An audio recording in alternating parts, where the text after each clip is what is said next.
어수선한 시점에 접어들었는데 어떤 얘기부터 풀어주시겠습니까? 뭐 연준 결정이 예, 있었으니까 연준 결정에 대해서 좀 얘기를 좀 해보고 거기에 대해서 좀 뭐 설왕설래하는 것 같으니까 어디 연준뿐이겠습니까? 어제 뭐 영란은행, 뭐 그렇죠. 노르웨이 등등 모든 해가지고 중앙은행들이 굉장히 좀 매파적인 성향을 좀 드러내고 있으니까 그 이유가 뭔지에 대해서 그러시죠. 좀 얘기를 해보면 어떨까 싶습니다. 좋습니다. 네.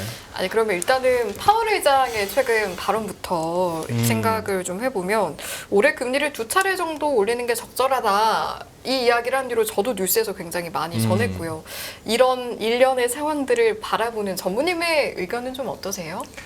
일단은 뭐 연준 파월 의장의 메시지는 확고한 것 같아요. 올해 안에 2번 금리 인상 할 수 있고 그다음에 상황에 따라서 인플레이션 상황에 따라서 더 매파적인 결정을 할 수 있다. 그러니까 시장에 대해서는 뭐 금리 인하 기대하지 마라. 그런 것들을 꼼짝 마라라는 메시지는 분명하게 좀 시장에서 던진 것 같고요. 네. 시장에서도 금리 인하를 기대하던 그런 것들은 대부분 다 이제 되돌린 것 같고 오히려 이제 금리 인상을 시장이 좀 조금씩 프라이싱을 좀 하고 있다. 이렇게 좀 봐야 될 것 같은데요.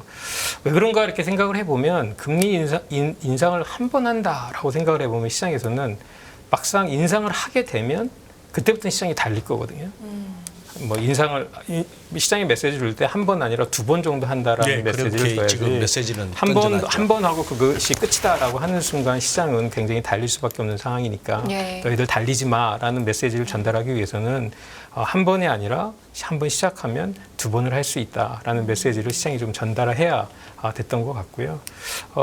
생각해 보면 지난주에서 시장에서는 그 동결을 하고 그다음에 한 25bp 인상을 하는 거 하고 그리고 뭐 한 명 정도 소수 의견이 있을 거다라고 좀 생각을 했었는데 막상 까보니까 뭐 전원일치로 만장일치로 동결을 하고 그리고 50bp 올리겠다라고 얘기를 했으니까 어떻게 보면 이 페드의 어떤 그 말이 조금은 꼬인 듯한 얘기인 거죠. 그럴 거면 아예 인상을 하지. 50bp 인상을 할 거면 지난주에 인상을 하고 또 올해 경기 성장도 좋다라고 얘기했고 뭐 실업률도 낮게 잡았으면 그러면 인상을 하지 왜 안 했을까라고 생각해 보면 그래서 아마도 뭐 레리 사머즈도 지난주에 얘기를 했지만 이게 약간의 연준 내 정치적인 어떤 인터널 팔로틱스가 좀 관여를 했던 것 같다 이렇게 보고 있는 게 조금 맞는 얘기인 것 같다 이렇게 좀 보이는 것 같고요. 저는 뭐 개인적으로 그렇게 느껴요. 우리가 이제 뭐 수장님과 저희는 이제 옛날에 포칼 많이 쳤으니까 포칼 칠 때 상대방이 강하게 배팅을 했어요. 보통 배팅이 아니라 보통 배팅을 하면 이거 진짜 제가 패가 좋은가 보다 따라갔다 죽을 것 같다라고 생각을 할 수 있는데 굉장히 강하게 이 상황에서 저렇게 크게 배팅을 해도 되지 않는데 저렇게 크게 배팅을 하면 우리 생각에는 따라가 봐야지. 저거 뻥카다 생각을 할 수가 있겠죠. 근데 지금 사실 7월 경제 지표가 6월보다 그렇게 나쁠 것 같지가 않거든요. 7월이 되면 물가도 더 떨어질 것 같고 그리고 이미 노동 지표도 어느 정도 좀 꺾이고 있는 것 같기 때문에 6월보다 7월에 뭐 더 인상을 할 가능성은 그렇게 높지 않아 보인다라고 보거든요. 그럼 7월도 퍼즈할 가능성이 좀 있어 보이고 그럼 6월, 7월 2달을 멈춘 다음에 그럼 9월에 가서 25bp 뭐 인상한다. 이게 가능성에 대해서는 조금 더 좀 부정적일 수 있는 것 같고 오히려 하반기로 가면 갈수록 경기에 대해서 뭔가 이렇게 높은 금리가 유지됐을 경우에 이제 서울서 그 노동시장도 조금 위축되는 것 같고 그런 것들이 위축되니까 이게 오히려 지금 안 하면 오히려 하반기로 가면 더 못하는 거 아닐까라는 생각을 좀 할 수 있는 거죠. 저희가 최근에 이제 그 노동 취업자 숫자가 굉장히 늘어났음에도 불구하고 그 총 고용 시간 을 따져보면 3개월 평균으로 저희가 평균을 내보니까 총 고용 시간은 오히려 좀 줄어들고 있어요. 그러니까 결국에 노동은 늘어나지만 그 노동하는 시간은 좀 줄어들고 있다 이렇게 좀 볼 수 있거든요. 연두색이 노동 시간입니까? 네, 연두색이 노동 시간입니다.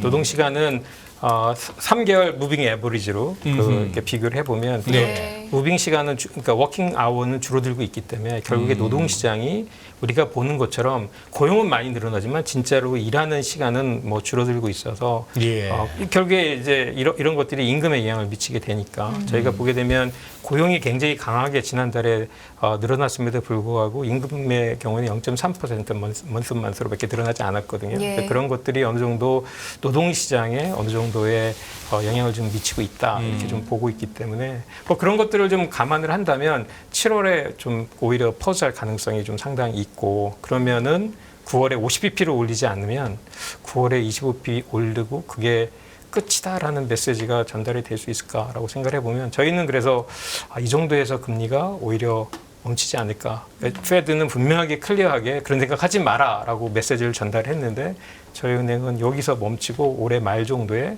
금리 인하의 가능성을 아직도 보고 있다라고 이렇게 좀 말씀을 드릴 수 있을 것 같습니다. 소위 말해서 우리 지금 박 전무님은 연준에 맞서고 계시네요. 맞서지 말라고 하는데 어떤 뷰는 지금은 그런 뷰를 가지고 있습니다. 지금 이제 연준 내 소위 말하는 비둘기파들 금리를 이 정도에서 좀 쉬면서 보든지 그 내심은 그만 올리자 하는 사람들이 주장하는 바에 제일 큰 논리가 그거더라고요. 보니까 야 우리 무려 500bp나 올렸어. 1년 남짓 사이에. 그러면 이게 지금 영향을 줄 거 아닌가. 실물 경제든 금융시장이든. 그렇죠. 지금 이제 이 뚝배기가 지금 막 달궈지고 있는데 아직 요 안에 음식이 아직 팔팔 끓지 않아서 그렇지. 요 조만간에 끓을 텐데 여다 대놓고 계속 불을 올려. 그러지 말고 한번 보자 이 얘기 아닙니까? 그렇죠. 네, 그렇습니다. 그리고 대체적으로 그 금리 인상에 대한 효과가 뭐 나타난 시점이 뭐 인상 속도로 한 1년 정도 뒤에 나타난다고 생각하면 이제는 이제 그 금리 인상의 효과가 나타날 타이밍이 됐으니 데이터를 조금 더 보자. 뭐 그런 포지션인 거죠. 적당히 음식이 잘 끓으면 좋을 것 같아요. 예를 들어서 방금 든 비유에서 그렇게 해서 말이죠. 실업률도 뭐 3.6, 3.5 같은 이런 역사적인 뭐 최저치가 아니고 그래도 우리가 수용할 만한 뭐 4% 중후반대 정도까지 올라가고 뭐 일자리 창출 개수도 예년에 코로나 이전처럼 한 10만 대 중간 정도 뭐 20 몇만, 30 몇만이 아니고 요렇게 정도 오면서 인플레도 낮아지고 인플레도 뭐 낮아진다기보다 인플레가 낮아지는 거죠. 그래서 아닌 게 아니라 뭐 2%까지야 못 간다 하더라도 3% 근방으로 내려와주고 요러면 제가 봐서는 그 밑에 그 뚝배기를 갖다가 잘 달궈가지고 맛있게 찌개가 끓여진 것 같은데 지금 비둘기파들이 말하는 거는 여다 대놓고 계속 가스불 올리고 뭐 밑에 장작 갖다 집어넣다가 이거 넘쳐서 쏟을까 봐 걱정하는 거 아니에요? 그렇죠. 그 가능성은 어떻게 보십니까? 사실 지금에서 더 금리를 만약에 올린다면 그럴 가능성이 저희는 있다라고 보고 뭔가가 이렇게 자꾸 금리를 올리면 뭔가 이게 뭐 우리가 something break 한다고 하는 뭔가 부러질 때가 올 거다라고 보고 있고 그게 뭐 파이낸셜 마켓이 될 수도 있고 아니면 성장률 자체가 또 뭐 둔화되는 것도 있을 수 있고 이렇게 뭔가 3분기, 4분기에는 뭔가가 일어날 가능성이 상당히 있다. 이 정도 빠른 금리를 올린 상태에서는 그럴 가능성이 있다라고 좀 보고 있고요. 고용시장 말씀하시니까 그런 것 같아요. 그러니까 작년에 그러니까 코로나 동안에 대부분의 그러니까 불법 이민자들이 이민자들 같은 경우에 뭐 불법 이민자 같은 경우에는 뭐 팬데믹 동안에 보조금을 못 받으니까 미국에 일도 못 하고 보조금도 못 받고 좀 살 수가 없는 상황이잖아요. 그러니까 대부분의 자기네 나라로 돌아갈 수밖에 없는 상황인 거예요. 그러니까 많은 불법 이민자들이 돌아갔는데 그 불법 이민자들이 못 돌아오고 있어요. 그러니까 남아 있는 노동자들 같은 경우에는 어떻게 보면 경쟁자들이 다 돌아가고 없는 거예요. 그러니까 노동시장이 좋을 수밖에 없어요. 그러니까 자기가 고용을 하겠다 그러면 그 가능한 직장이 한 두세 개씩 기다리고 있는 거예요. 그러다 보니까 자기의 임금에 대한 상승을 요구를 할 수가 있었던 거죠. 그러니까 임금이 그런 것 때문에 상당히 많이 올라간 것도 있었고 또 더군다나 코로나 동안에 임금을 트랜스퍼하다 보니까 좀 저소득층은 임금이 굉장히 빠른 속도로 늘어났어요. 그러니까 그렇게 되니까 소비도 늘어나고 경기를 굉장히 지탱할 수 있는 상황이 마련이 됐는데 요즘에 들어서 다시 미국이 이민도 받고 또 얘기를 들어보니까 좀 불법 이민자도 상당히 많이 뭐 강 건너서 뉴스 같은 데 보면 강 건너서 뭐 불법 이민자들 넘어온다 이런 얘기들이 보여요. 저는 그런 이민자들이 서서히 스며들고 있기 때문에 고용이 지난달에 그렇게 세도 임금 상승률이 더뎌지고 있다라고 좀 생각을 하고 있거든요. 그래서 그런 것들이 다시 정상화하게 되면은 그러면 인플레이션에 대한 우려도 생각보다 빨리 꺾일 수 있다. 있다라고 저는 생각을 하고 있습니다. 그래서 특히 7월달 같은 경우에 뭐 기저효과 때문에 인플레이션이 꺾이기도 하지만 하반기 가게 되면서부터는 전부 다 노동시장, 그러니까 그 흔히 말하는 필립스 커브의 효과 때문에 이 인플레이션이 조금은 안정화될 수 있는 가능성도 있다라고 이렇게 보고 있습니다.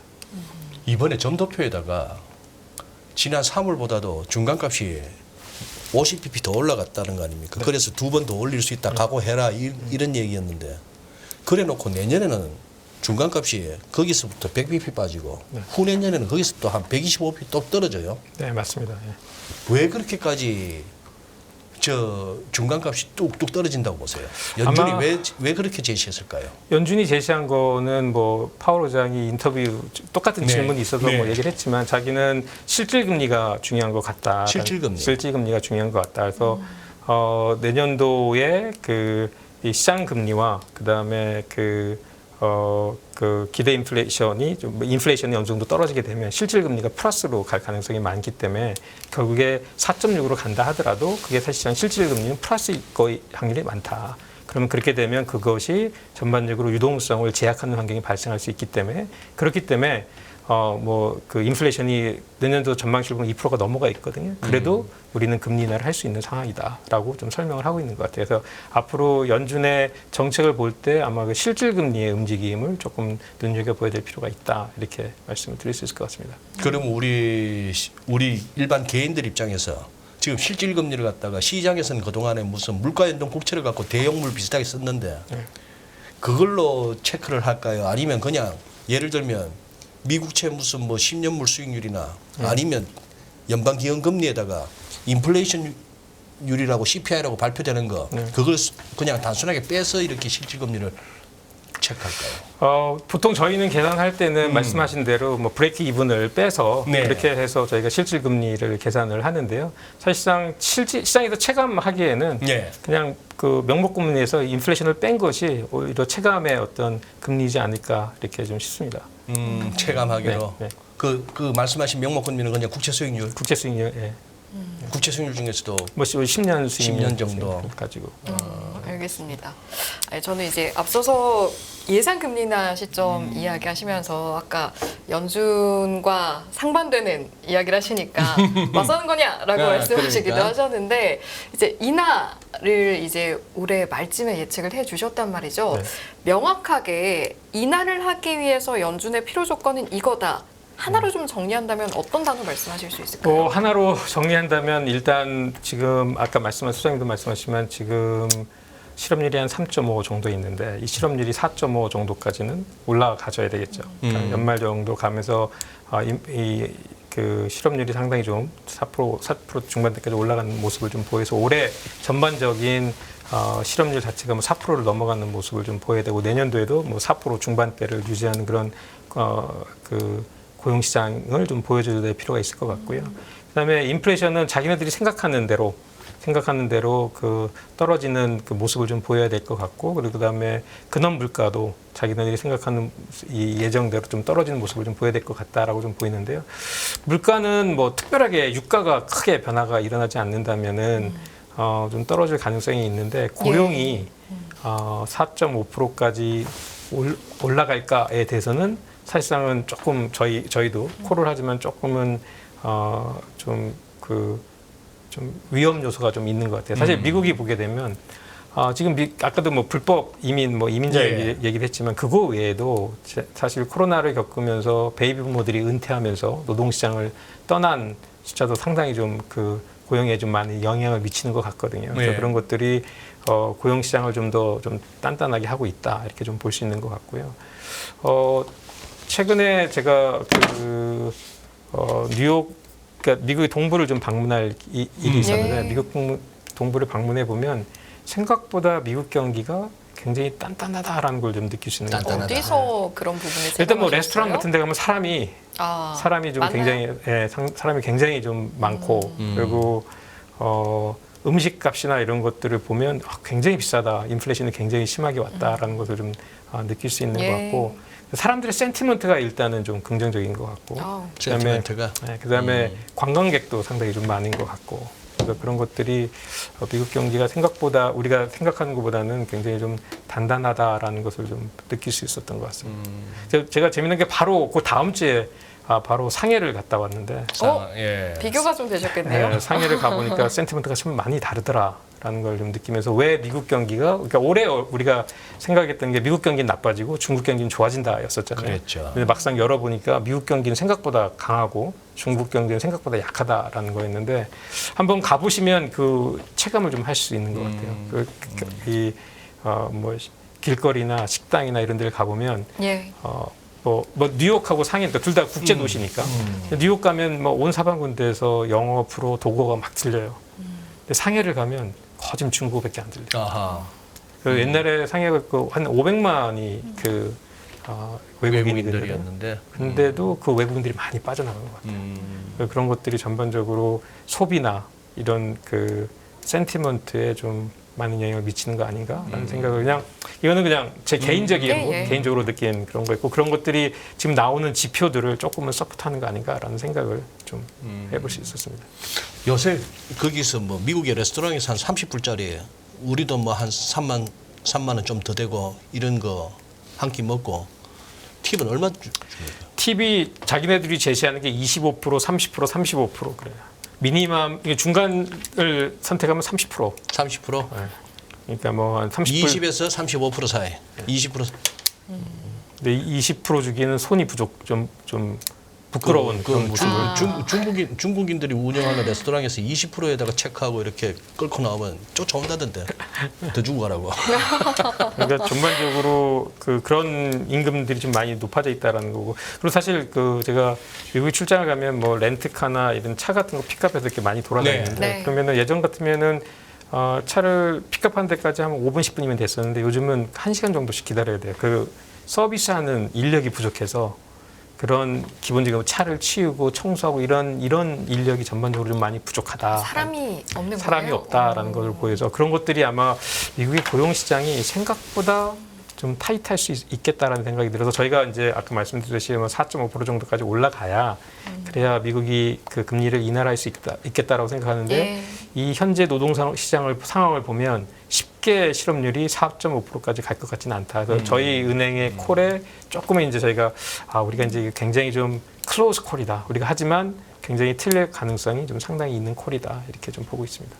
옛날 클린턴 대통령 시절도 그랬고 경기가 막 화랑을 띠고 주식 시장도 막 잘 가고 이럴 때에 연준이 금리를 따박따박 올릴 때는 금리 인상이 전혀 두렵지가 않고 금리 인상이 어떻게 보면은 경제에 대한 자신감의 표출이었는데 지금 예를 들어서 연준이 이 정도에서 금리를 더 올린다는 것은 그런 식으로 해석하기는 아직은 아닌가요? 사실 선생님 말씀하신 말을 실러 교수가 한번 옛날에 물어봤었어요. 실러 교수에게? 네, 실러 교수가 금리가 보통 보면 금리가 금리가 낮아야 경기가 활성화된다는데 경기가 활성화될 때 보면 항상 금리가 높더라. 왜 그런 거냐? 그러니까 결국에 보면은 금리 활성화되니까 금리가 쫓아 올라간 거죠. 그러니까 예. 그런 상황인 거지. 예. 금리가 오르면 결국에 떨어져야 되는데 예. 대체적으로 그냥 현재 상황만 보게 되면 그걸 쫓아가다 보니까 금리가 올라간 거다 이렇게 좀 볼 수 있는 거고. 그러니까 경기가 좋았던 거죠. 경기가 좋으니까 그걸 누르기 위해서 금리가 따라 올라갔던 거였고 금리가 이렇게 올라가게 되면 중장기적으로는 결국에는 경기가 좀 식을 수밖에 없는 상황으로 가지 않을까. 그러니까 결국에 시차의 문제이지 않을까 이렇게 좀 생각을 할 수 있는 것 같습니다. 연준도 연준이지만 어제 왜 그 영란은행, 노르웨이 중앙은행, 그다음에 스위스까지 거기다가 트리키에 네. 터키는 뭐 8.5에서 졸지에 6.5%를 더 올려갖고 15%. 네. 이쪽은 왜 이러는 것입니까? 뭐 가장 큰 거는 물가인 것 같아요. 물가에 대한 우려가 좀 상당히 커서 그거를 좀 지금 잡지 않으면 안 되겠다라는 생각을 한 게 제일 컸던 것 같고요. 영국 같은 경우에도 최근에 나왔던 물가 지표가 생각보다 좀 너무 높았고, 그다음에 우리가 이제 계속 보면 영국에 대해서 이유를 떠나면서 경기가 좀 안 좋아질 거다라는 생각을 굉장히 좀 많이 하고 있었는데 브렉시트 이후에. 근데 생각보다 잘 버텨요. 잘 버텨요. 예. 그리고 사실 고용도 괜찮고 예. 그리고 또 그 인플레이션도 좀 상당히 높고 그러다 보니까 그리고 뭐 지난 그 1분기 지난 4분기도 연달아 플러스 성장을 하면서 경기를 좀 잘 버티고 있는 것들이 이번 이게 인플레이션을 좀 드라이브한 것 같고 그러다 보니까 금리를 올릴 수밖에 없는 상황이었던 것 같고요. 그래서 이제 드는 생각이 아까도 말씀을 드렸듯이 이민을 막으면 그 나라의 고용이 좋아지나? 이민을 막으면 그런 건가?라는 생각을 얼핏 해볼 수 있는 것 같습니다. 그래서 트럼프가 저렇게 이민을 막고 그 미국 뭐 우선주의 뭐 이런 것들을 한 것들이 결국에 미국의 전반적인 노동시장을 좋게 했나라는 생각을 그러니까 우리가 이제 보통 얘기하면 이민을 받으면 결국에 그게 경제를 크게 만들어서 경제에 플러스다라는 게 얘기가 있고 사실상은 그런 것보다는 이민을 막는 게 오히려 자국민들의 어떤 복지는 더 좋다라는 뷰들이 있는데 뭐 어떤 상황에 대해서 뭐 조금 뭐 지금에 드러나는 것들에 대해서는 이민에 대한 그러니까 통제가 오히려 자국민들에 대한 복지 그리고 자국민들의 뭐 노동시장은 조금 개선했던 거 아닌가라는 생각을 지금은 할 수 있는 것 같고 대신에 경제가 확장기에는 분명히 인구가 감소한다. 뭐 우리나라 같은 경우에는 이민을 받아서 경기를 드라이브해야 될 이런 그 요인이 훨씬 더 강하지만 그렇지 않은 나라들은 그럴 수 있나. 그래서 브렉시트를 결국에 한 게 이민 받기 싫어서 브렉시트 한 거잖아요. 그런 거 생각을 해보면 그런 부분도 좀 생각을 해볼 수 있지 않나. 예. 미국을 짚어봤고 또 유럽 상황 짚어봤고 사실은 우리나라도 좀 진단이 필요합니다. 이제 국내외 기관들이 전망을 한 걸 보니까 우리나라 하반기 경제 성장률 하향 조정하고 있는 모습이거든요. 네. 전무님이 진단하시기에는 우리나라 경제 상황 지금 어떻습니까? 저는 그 좀 장표를 좀 보면서 할까요? 장표를 좀 볼까요? 예. 네, 요게 좋습니다. 제가 이제 그 성장률을 빼낸 그냥 그 순환 사이클만 가지고 좀 그림을 뭐 지난 한 60년부터 쭉 그려본 건데 보게 되면 최근에 지난 4분기, 1분기 정도가 저희 나라도 그 GDP 갭이 지금 우리나라 겁니까 이게? 네네. 예. GDP 갭이 마이너스였었어요. 그러니까 얘기인즉슨 두 분기 연달아 GDP 갭이 마이너스였었으니까 어떻게 보면 뭐 쿼터 앤 쿼터로 마이너스를 보이는 건 아니지만 그래도 어떤 두 분기 연달아 마이너스 성장을 좀 하고 있다라고 좀 보이는 것 같고요. 그래서 결국에 이게 대체적으로 저희 나라가 한 3분기, 4분기 정도 한 번 시작하면 4분기 정도 갭이 마이너스를 가거든요. 그러니까 지금 이제 2분기 됐으니까 이번 2분기, 이번 내년 다음 분기 정도까지는 GDP 성장률보다 낮을 거다. 결국 2% 성장을 못할 거다. 이렇게 좀 볼 수 있는 거죠. 근데 문제는 그러면 언제 바텀을 찍고 돌아설 거냐가 결국에 우리나라 경기에 대한 그 질문일 텐데 그게 2분기가 바텀이냐 아니면 3분기가 바텀이냐라는 거의 질문인 것 같아요. 근데 저는 2분기가 이 바텀일 거다라고 좀 생각을 하고 있고 왜냐하면 바텀일 때 나타나는 현상들이 지표들이 막 헷갈려요. 좋은 지표와 나쁜 지표들이 서로 막 헷갈려서 나타나는 경향이 있는데 최근에 지표들이 보면 우리나라 지표들이 좀 그래요. 그러니까 수출도 안 좋은데 이제 끝을 봤다. 이제 더 이상 나빠지는 건 아닌 것 같다라는 얘기도. 무역 수지 적자 폭이 급격히 줄잖아요. 그렇죠. 지금. 그런 얘기도 나오고, 그다음 산업 생산도 좀 개선되는 듯한 모습을 좀 보이고 있고, 그다음에 심리도 소비 심리도 개선되는 모습을. 그러니까 경기가 안 좋아진다는데 소비 심리가 개선된다는 거는 어떻게 보면 이제 끝을 좀 보고 턴어라운드 하나라는 그런 심리를 볼 수 있는 것 같다라는 것 좀 볼 수 있는 것 같고요.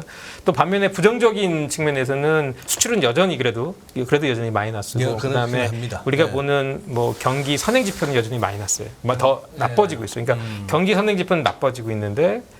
심리는 개선된다. 그러니까 어떻게 보면 이제 꼭지점을 돌 때 나타나는 현상이지 않나 해서 이번 분기 정도가 이 경기의 끝이 바텀이지 않을까라고 좀 생각하고 있는데요. 문제는 이렇게 지표가 믹스될 때 또 다른 현상은 이게 더블 딥일 때 또 그런 일이 있을 수 있어요. 더블 딥일 때? 그러니까 개선되는 척하다 다시 또 쭉 옆으로 긴다거나 아니면 더 떨어지거나 이럴 때 이런 모습을 좀 보일 수 있는데 아직까지는 그 뭐 이 L자형이나 더블 딥이다라고 판단하기에는 조금 이른 것 같고 이제 저희가 이제 걱정하는 거는 결국에 하반기에 상저하고를 봤던 가장 큰 이유는 중국의 리바운드가 결국에 한국 경제를 좀 드라이브 할 거다라는 게 큰 가정이었는데 중국 경제가 생각보다 견실하지 않은 것 같다. 그게 이제 한국 경제에 어떤 영향을 미칠까에 대한 어떤 질문이 있는 것 같고요. 또 하나는 중국이 뭐 내수 중심으로 성장을 하다 보니까 중국이 우리나라로부터 수입이 늘어나지 않는 것 같다라는 거에 대한 우려, 특히 또 반도체에 대한 수입이 늘어나지 않는 것 같다라는 네. 것들이 또 한국 경제에 대한 우려. 사실 생각해 보면 우리나라의 반도체가 대체적으로 중국이 그 하이텍을 수출하는 데 쓰여지는 반도체가 많기 때문에 중국의 하이텍 수출이 개선이 돼야 그게 우리나라의 수출이 개선이 될 텐데 중국의 하이텍 수출이 개선이 되려면 미국과 유럽 경기가 좋아져야 되는데 미국과 유럽 경기가 하반기 되면서부터는 오히려 리세션으로 미국 경기는 리세션으로 가는 거 아니냐라는 우려가 있는 상태에서 중국 경기가 개선될 수 있을까에 대한 우려가 있다 보니까 전반적으로 한국 경기에 대해서도 조금 부정적인 뷰들이 좀 있다라고 좀 보이는데요.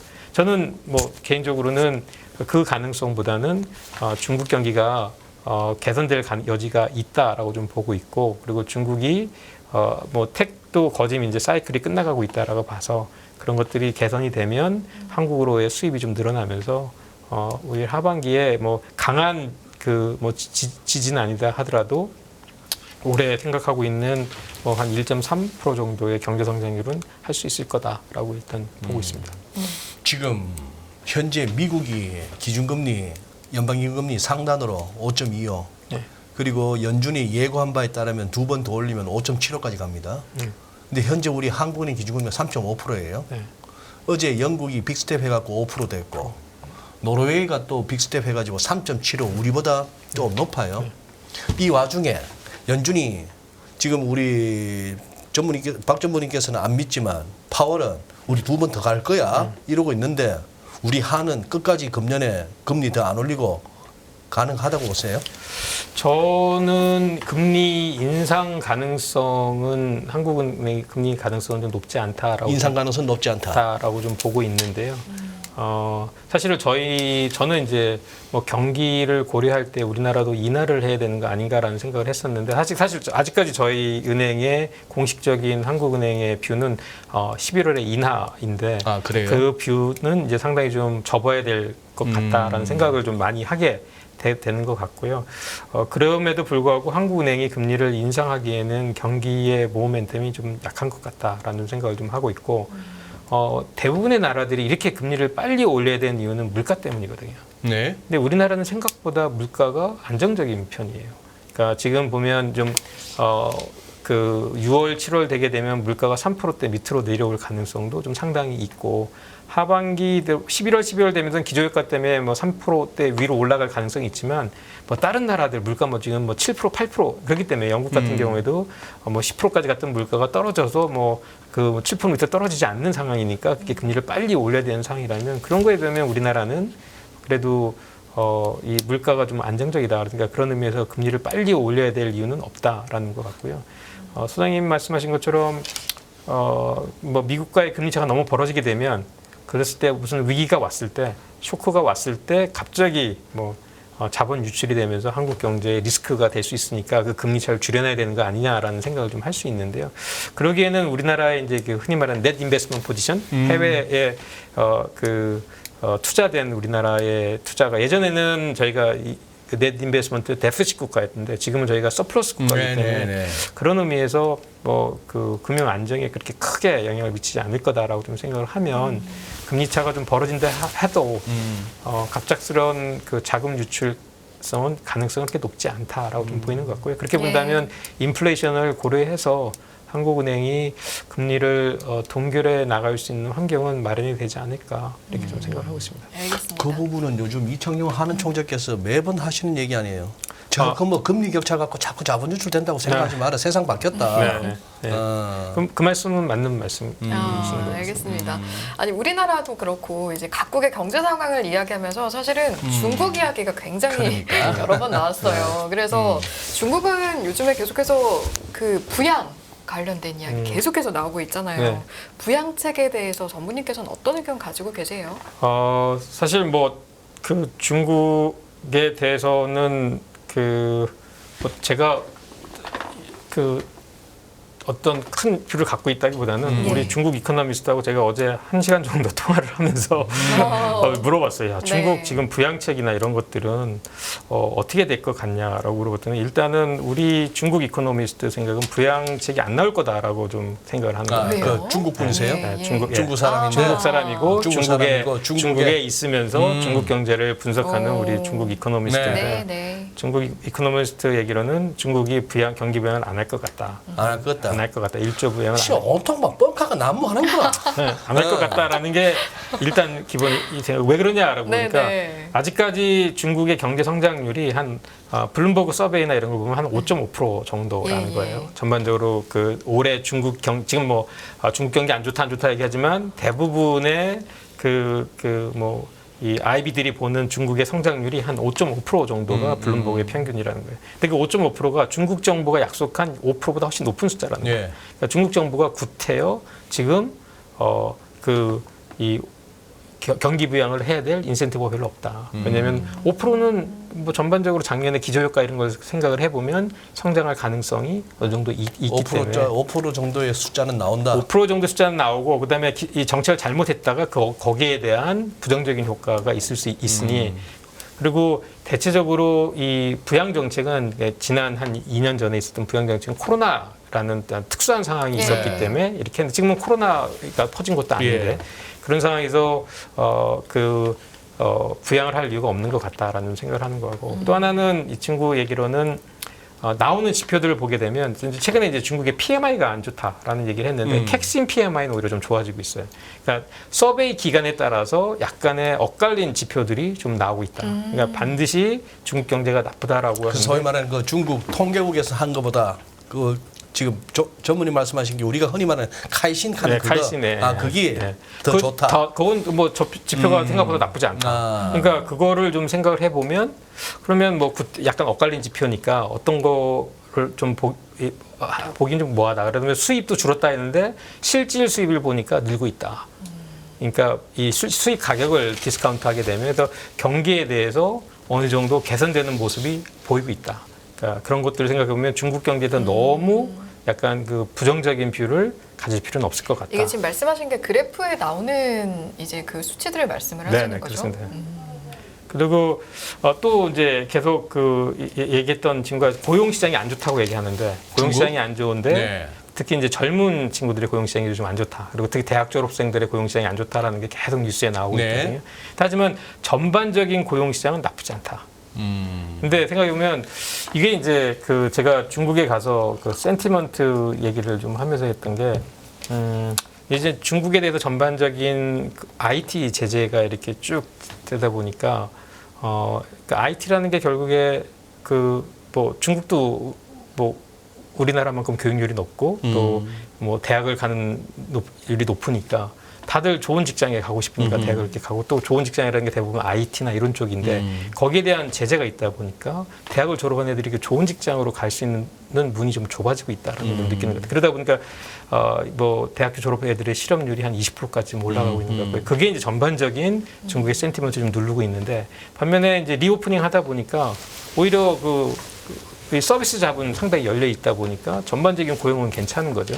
그러니까 우리나라도 같은 경우잖아요. 우리나라도 대부분의 60대와 여성의 서비스 쪽의 고용은 늘어나면서 고용 시장이 좋은 모습을 좀 보이고 있지만 전반적으로 IT나 이런 텍 쪽에 좋은 양질의 고용은 오히려 감소하는 모습을 좀 보이고 있는데 근데 시장은 특히 소비는 이 중산층보다 오히려 저소득층의 잡이 좋아질 때 오히려 경기는 버티는 성향이 있거든요. 그래서 생각해 보면 그런 것들 때문에 중국에 대해서 최근에 나오는 뭐 대학생들 실업률 이런 것들 때문에 중국 경제가 흔들릴 가능성은 그렇게 별로 없다라고 보니까 뭐 이런 것들을 생각해 보면 당장에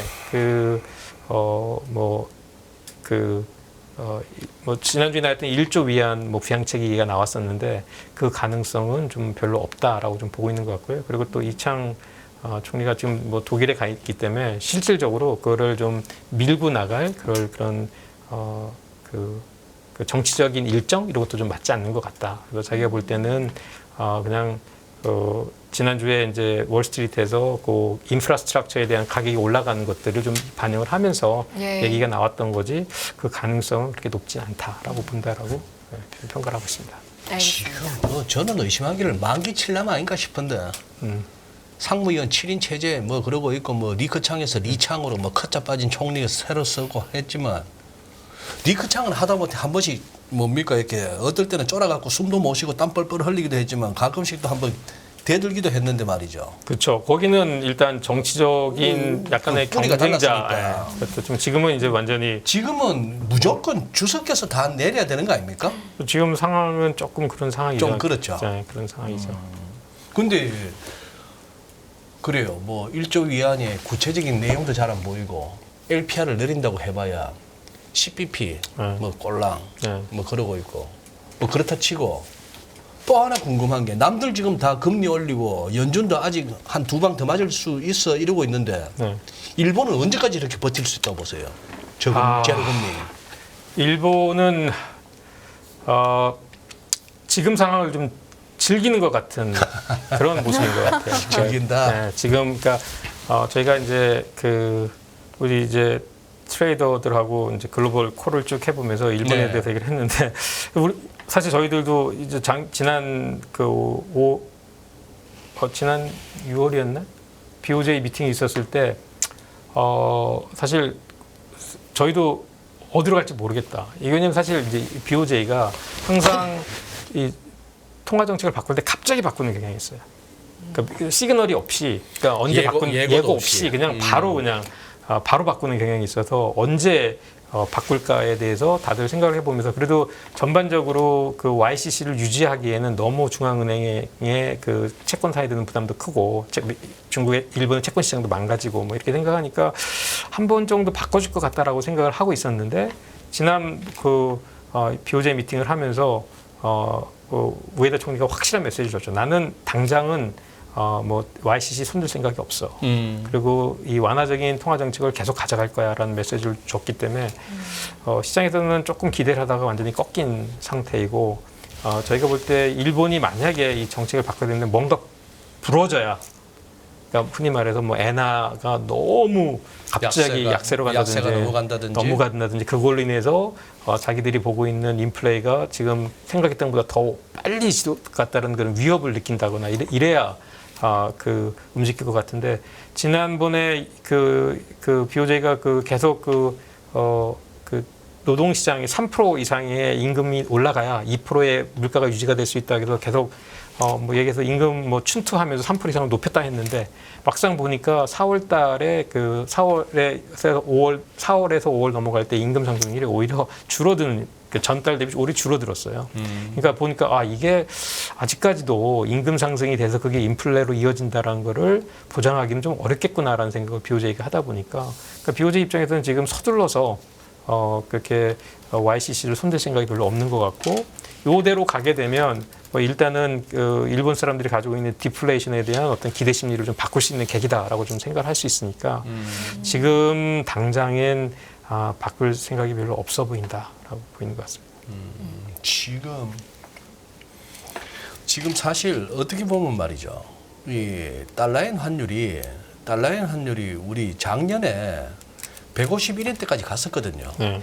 이 151엔단은 그때는 우리가 별 생각 없이 했는데 이게 그때 역플라자 합의 나와가지고 80엔에서부터 그냥 달러엔 환율이 확 그 역플라자 합의로 오히려 막 뛰어서 갔을 때라 해본들 그 당시 고점이 147엔대였는데 이번에 작년에 150엔도 넘어갔다가 그때 일본하고 영국이 그때 작살날 것 같으니 연준이 갑자기 허겁지겁 자이언트 스텝에서 보폭 줄이고 뭐 피봇 분위기 막 띄우고 기사마다 막 피봇 하면서 달러가 급격히 하락하고 그랬는데도 불구하고 이게 130엔 밑으로 다시 왔던 놈이 지금 순식간에 143엔인데 이러다 보면은 이거 제가 봐서는 이거 작년 봤던 150엔도 다시 갈 것 같아요. 이 추세면은.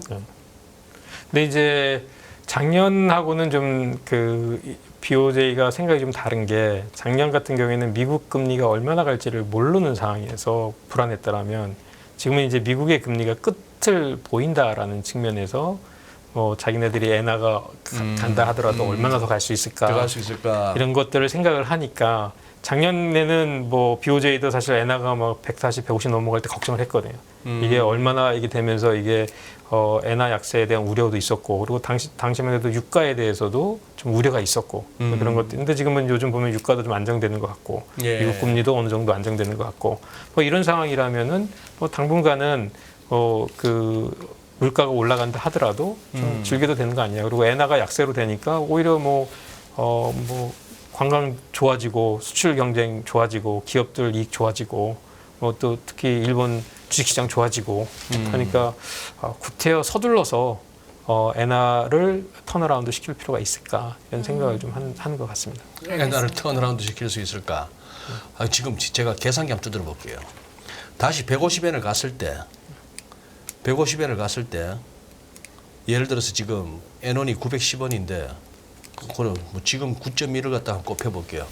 그러면 또 우리가 1365원이 되는데, 제가 자꾸 이제 N을 보고 싶은 게 이제 그거거든요. 저도 지금 전무님하고 비슷한 생각이 150, 151엔 갔다가 이렇게 왔다가 지금 다시 뭐 143이라고 하지만, 뭐 연간에서는 지난번 봤던 작년에 봤던 이거 넘기에 하겠어. 위안 환율도 그때 뭐 7점 얼마까지 갔다가 이렇게 내려왔다가 다시 또 7위안 위인데 설마 열겠어.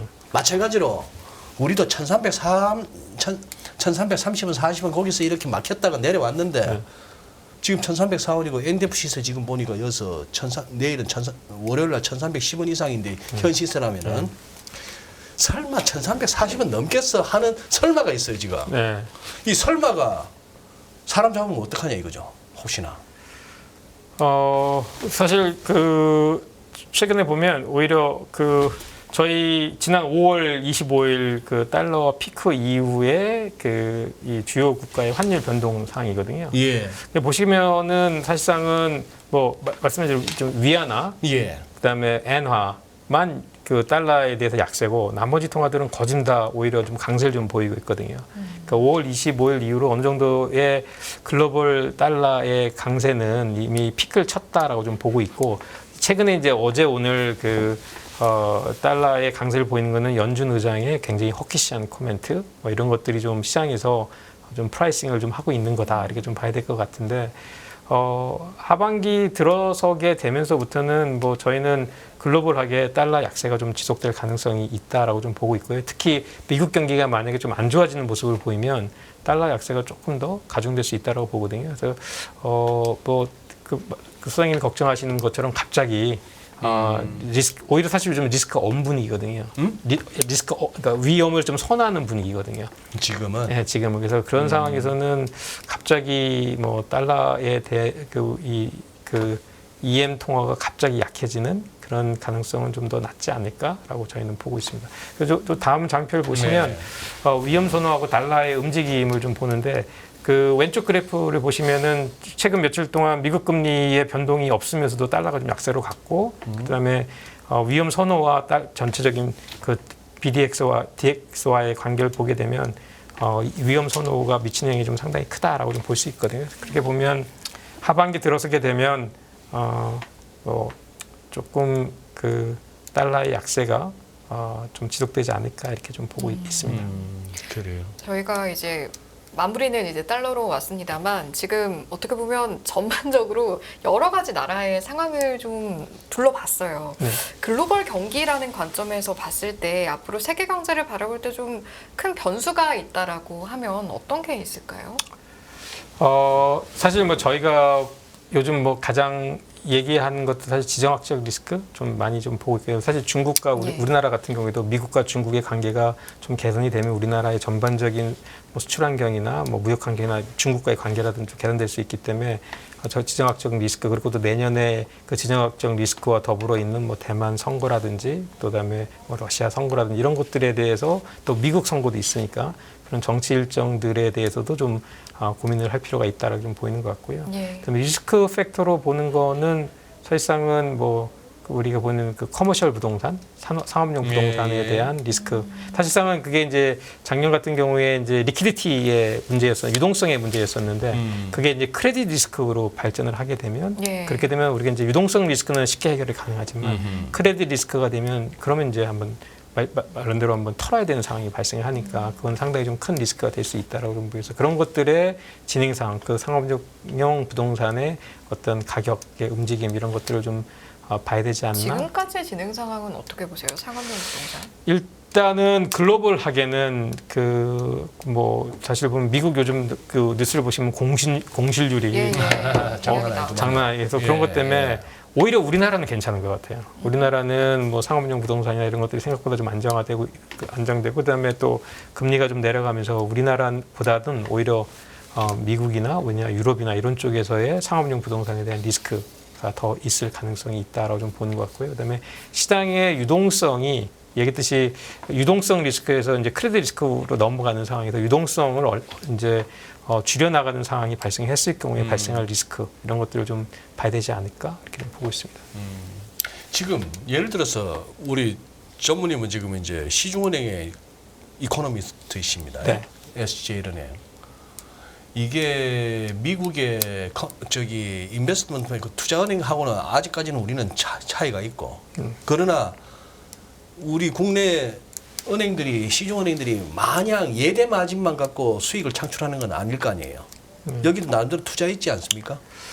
또 저희 나라는 뭐 아무래도 아직은 그 예대 마진이 크고 그리고 또 우리나라는 대부분의 그 금리가 고정금리가 아니라 변동금리라서 그래서 금리가 올라가는 시기에는 은행들의 수익성이 좋아지는 그런 구조이기 때문에 뭐 고정금리 중심의 어떤 외국계 그 커머셜 은행보다는 좀 금리 인상 시기에 좀 한국 은행들이 좀 안정적이다 이렇게 좀 볼 수 있을 것 같습니다. 혹시 뭐 연체율이나 뭐 담보 가치에서 뭐 아직까지 특별한 워닝은 안 보이고요. 큰 리스크는 없는 걸로 알고 있습니다.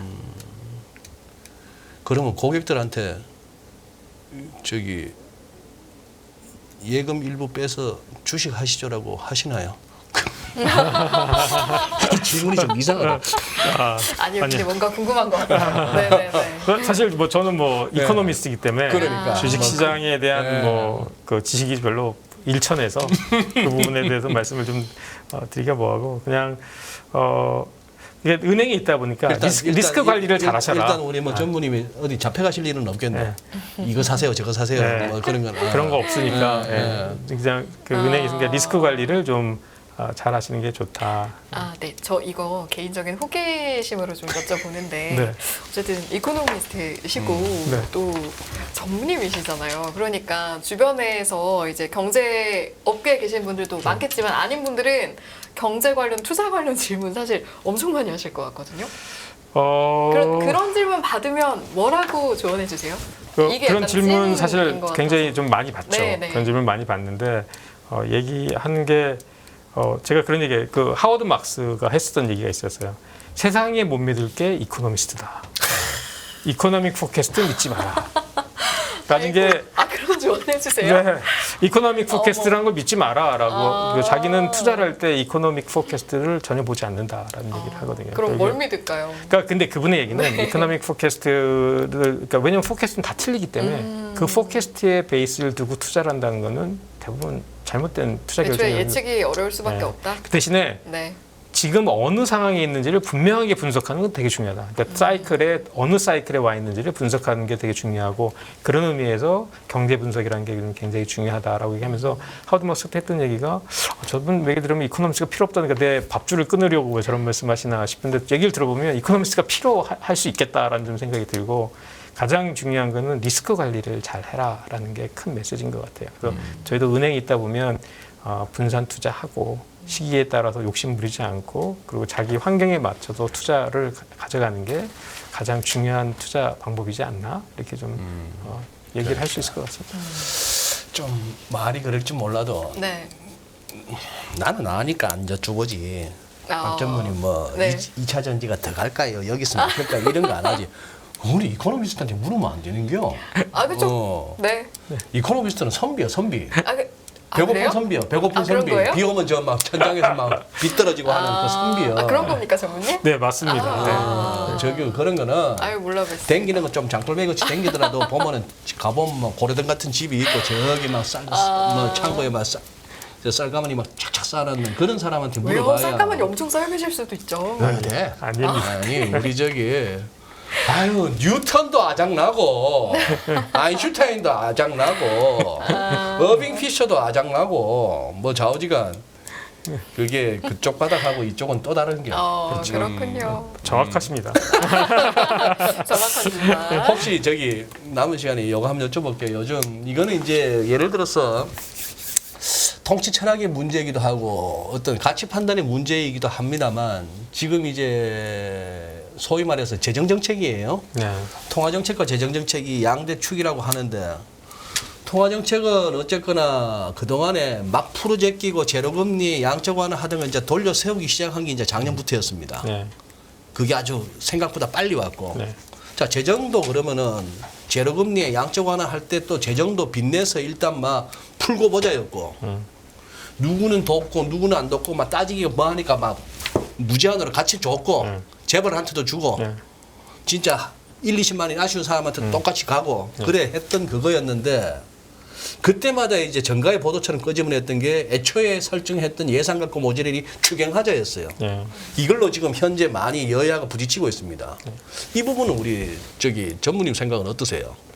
그러니까 그 지금 생각해 보면 예전으로 돌아가서 그 우리가 이제 보통 재정 정책과 통화 정책의 같이 움직이다가 같이 움직이다가 반대로 움직인 적이 있었어요. 통화 정책은 단단하게 좀 타이트하게 하고 재정은 풀어서 그 좀 그러니까 그 당시에 이제 하도 그 이 가계 대출과 그다음에 집값이 올라가니까 일단 금리를 올리고 대신에 금리가 올라가면서 경기가 어려워질 것 같으니까 재정을 통해서 약간 저소득층은 지원을 하고 이런 식으로 재정과 통화 정책이 좀 반대로 가자라는 그런 그 팔러시 믹스를 좀 한 적이 있었는데 언제쯤이었죠? 그 이주열 총재님 이주열 총재 있을 시절에. 때 한 적이 있었죠. 그게 이제 그 약간의 좀 그 통화 정책과 재정 정책이 반대로 움직이는 것 같지만 사실상은 그게 오히려 더 나은 팔러시 믹스일 수도 있다 이런 얘기를 한 적이 있었는데 뭐 그 지금과 같은 경우도 약간의 좀 인플레이션이나 이런 것들이 잡히지 않는 상황에서는 조금은 그 통화 정책은 여전히 좀 약간 좀 그 타이트하게 규칙적으로 가고 그다음에 이게 타겟팅의 문제인데 그 타겟팅의 문제는 이제 말씀하신 대로 정치적 판단이 되게 중요한 거죠. 네. 그거를 뭐 타겟팅을 한다는 것 자체를 받아들일 수 있는지 아닌지에 대해서는 어떻게 보면 뭐 정치적 판단이기 때문에 타겟팅이라고 하면 뭐 어떤 의미로 특정 그룹에 대한 배려, 아하. 그리고 특정 그룹에 대한 배려, 그래서 그 뭐 사회적 약자에 대한 배려 이런 것들을 해서 결국에 경기를 좀 살려 이렇게 좀 세이프가드를 빌드업 해가야 될 텐데 그런 것들에 대한 것들은 말 그대로 뭐 공감대가 형성이 되는 게 더 중요한 거지 않나 그런 생각을 좀 할 수 있는 것 같습니다. 누구를 대상으로 하느냐, 그렇죠. 어떤 그룹을 대상으로 하느냐, 어떤 그룹을 이런 어떻게, 네. 어떻게까지. 어떻게까지. 알겠습니다. 그리고 전무님 뭐 느낌으로나 척으로나 지금 97년 우리 외환위기 올 무렵이라든지 2008년 금융위기 같은 그런 뭐 조금 가끔씩 멍 때리다가 하면서 쎄한 때가 있잖아요. 그런 게 가끔씩 오세요? 아니면은 그런 거는 아직은 그건 저는 아니다. 지금 좀 느끼는 감은 미국은 99년의 느낌을 살짝 느끼고 있고요. 99년 닷컴 버블 전에. 네, 닷컴 버블 전에 미국 모습을 좀 느끼고 있고 중국은 80년대 일본을 조금 보는 듯한 느낌. 80년대 일본. 그때 무슨 뭐 동경 팔면은 미국을 사내 만에 하던 그 시절. 그 전에 이제 뭐 그런 플라자 배우도 합의 있었어요? 있고 플라자 뭐 합의 있고. 그다음에 뭐 그 반도체 뭐 밀 반도체 뭐 이런 것들 협의하고 하면서 미국이 일본을 옥죄가던 그때의 모습이 중국에 약간 느껴지는 모습이었죠. 미국이 일본을 손봐주던. 네. 그리고 거꾸로 일본은 지금 중국을 손봐주는 과정에서 오히려 조금 반대급부를 보는 듯한 느낌. 그래서 오히려 일본이 좀 살아나는 느낌인 것 같아요. 요즘 좀 그 느낌은 많이 받습니다. 근데 보면 그냥 그 패권 전쟁을 하면 반드시 뭐 미국이 이긴다는 보장도 없고 그다음에 뭐 옛날에 미국이 러시아를 이겼기 때문에 중국을 이길 수라는 생각을 할 수도 없고 하게 되면 둘 다 질 거다라는 얘기도 있고 한데 그래도 지금은 약간은 미국이 약간은 좀 엣지를 가지고 중국을 옥죄는 듯한 느낌을 좀 느끼는 것 같습니다. 끝없는 위기 속 뒤에는 언제나 숨어 있습니다. 성공한 투자 고수들과 나눈 투자의 철학. 다가올 기회를 잡아내는 부의 만찬으로 여러분을 초대합니다. 푸짐하게 한 상 차려놓았습니다. 안녕하세요, 이승입니다. 더 많은 영상을 보고 싶으신 분들은 화면 오른쪽에 있는 구독 버튼을 눌러주시기 바랍니다. 그리고 영상을 보시면서 좋아요는 필수인 거 아시죠? 항상 인포맥스 라이브를 사랑해주셔서 감사합니다.